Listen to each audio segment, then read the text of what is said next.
I don't mean to jump right into quarterback here, but we're going to. We've talked a lot of Kevin Stefanski the last several days and his situation and where this might go. I don't think there's anything we can do other than just sit tight and see what happens eventually and do the final 3 games. Does that have anything to do with Kevin's future or not? Who knows? We'll find out. But the next 3 games might have something to do, with the future of Shedeur Sanders. And that's kind of where we're going to go with this. And it's this. We've seen some stuff. He's made 4 starts. What have you thought? What's he looked like? Have you been left with more questions or more answers? And I think those questions don't even have good answers to them, if you want to know the truth, because I think the team itself has made it hard to analyze the play of anybody. That to me has been a really rough thing, Dan. 100%. What I think of him to this point is a guy who is peaks and valleys right now.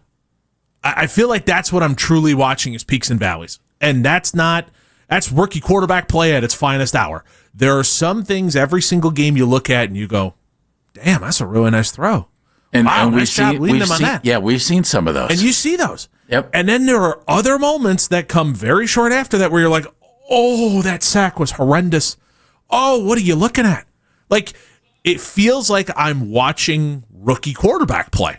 And I'm watching a guy who is trying to figure out what other teams are doing to him, and a guy who other teams are figuring out what they can do to make his life harder.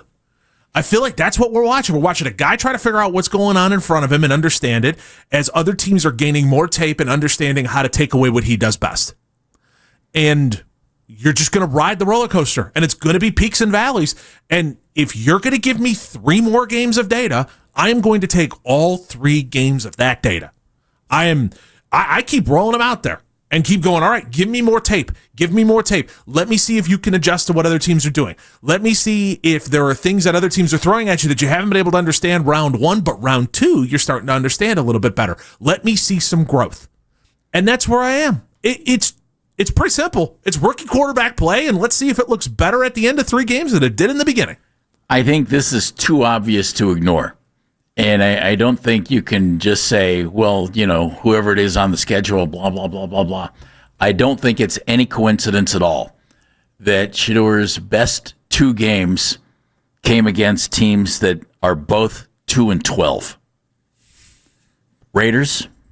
Who are a mess. Titans. Who are a mess. And the games where he was a little more challenged and had a little tougher go of it, the 10-4 49ers. Robert Saleh, and the well-known defensive coordinator and smart guy. And the 10-4 Chicago Bears. Dennis Allen, been around this league a long time. So, the two games where I think he's had better performances, those 2 teams have combined for 4 wins. The other 2 teams have combined for 20 wins. And that's where you kind of hope, all right, here come the Buffalo Bills.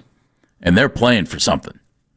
And they're getting better. They're doing what teams are supposed to do. If you're going to try and make a playoff run, you get better as the season goes on, and you're primed when you get to late December. And that's where it looks like they're going. And that's why I think this game will be telling. That's why I think the Steeler game will be telling. And the Bengal game, maybe not so much, but still, it's the Bengals. There are 3 real challenges ahead here for the football team and for your young quarterback. And I want to see what this looks like. I'm fascinated by it. Where it's like, are we just gonna ride the roller coaster again? Because if it's gone peak valley. So is this gonna be a peak? Or is this gonna be Sean McDermott confusing Shedeur Sanders, messing with his eyes, him not being able to understand what's totally in front of him and taking bad sacks? Or is he going to understand what's coming his way and be well prepped, well versed, and processing quickly enough to get the ball out fast?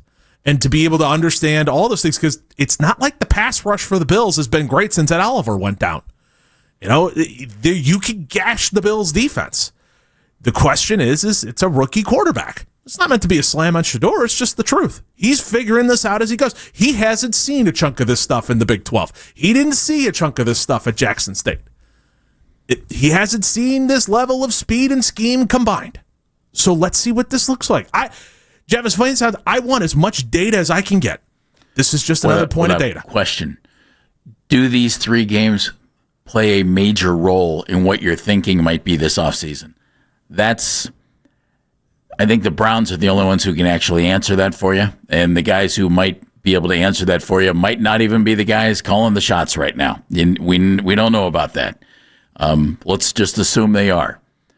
If they see things in these next 3 games against 2 teams that are fighting for playoff spots, for division titles, everything else, 2 of those teams, the first 2, if your rookie quarterback goes out and plays well in these games, I think it tells you a lot.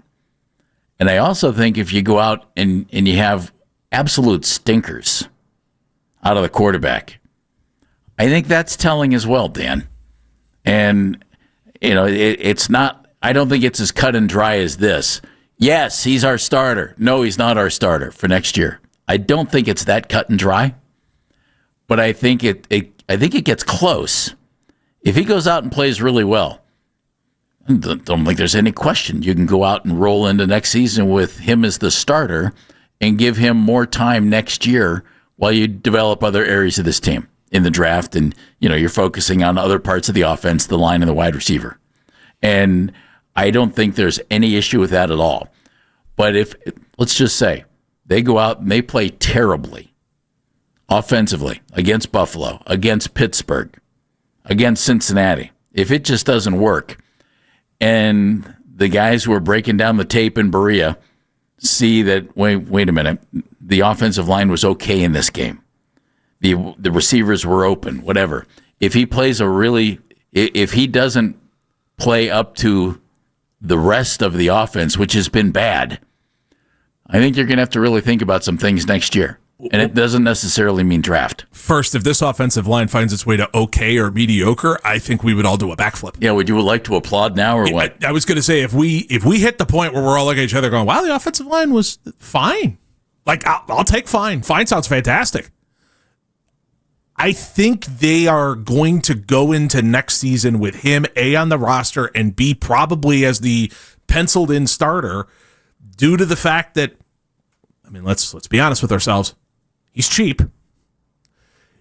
That plays a huge role when you got a whole lot of money going into Deshaun Watson, and you've got other dead cap hits that are going to hit your way as well. You need somebody in there who's going to be not very expensive, and rookies are cheap. So I think that plays into it. I bet you want to make people really sick. I wonder if he struggles in the last 3 games, I bet you we hear the words quarterback competition in camp with he and Dylan Gabriel. If you want to, I wouldn't shock me in the slightest. Don't. You might want to sit. And Deshaun Watson, if he's here, I know you don't want him here. If he's here, well, why wouldn't you?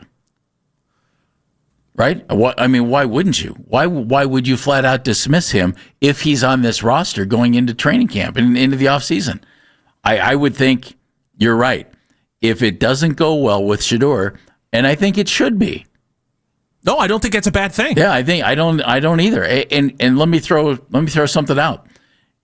Bailey Zappi or whatever free agent quarterback du jour you want to bring in to play the Bailey Zappi role, or maybe play an even bigger role.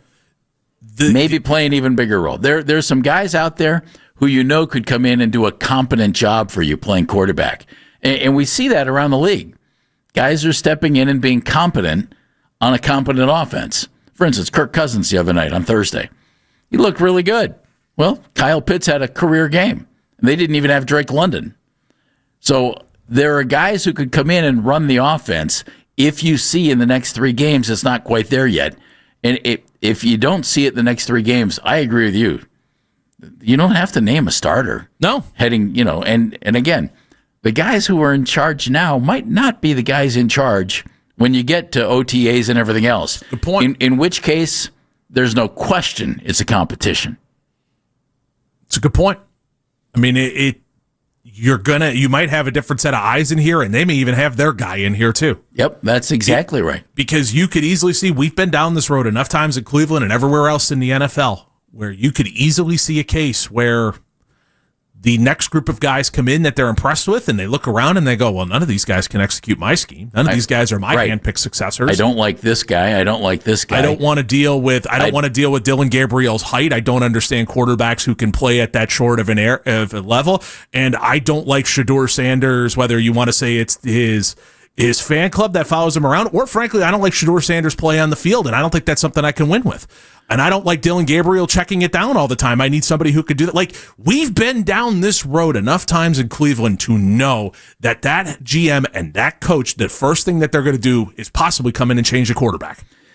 One thing Shedeur has done is apparently made a good impression on some of his teammates. We're going to hear about that. But what do these next 3 games mean for him?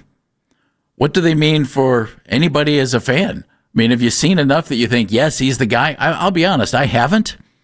But I've still seen enough that I'm intrigued enough that I want, at the very least, let's see the next 3 games and compete next year for the job. And I think that's fair.